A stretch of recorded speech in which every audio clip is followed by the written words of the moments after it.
திருச்சிற்றம்பலம். அனைவருக்கும் வணக்கம். அடியேன் உங்கள் அன்பு நண்பன் ஜோதிடர் மற்றும் சென்னை ஆலப்பாக்கம் நடராஜர் கோயில் பூசகர் சிவதாசன் பேசுகின்றேன். இன்றைய தினம் சிவபெருமானை நாம் ஏன் வணங்க வேண்டும் என்னும் தலைப்பை பற்றி சிந்திக்க இருக்கிறோம்.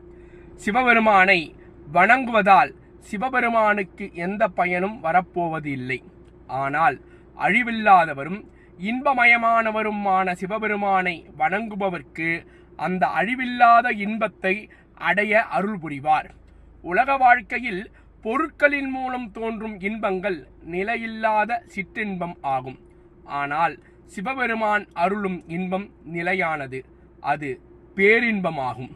அதனால்தான் இந்த உடல் எடுத்ததின் பயன் சிவவழிபாடு செய்து அந்த பேரின்பத்தை அடைவதே ஆகும். என்ன நண்பர்களே, நாளும் சிவ வழிபாடு செய்து அப்பேரின்ப நிலையை அடைவோம். சிவாய நம. திருச்சிற்றம்பலம். தென்னாடுடைய சிவனே போற்றி, எந்நாட்டவர்க்கும் இறைவா போற்றி போற்றி.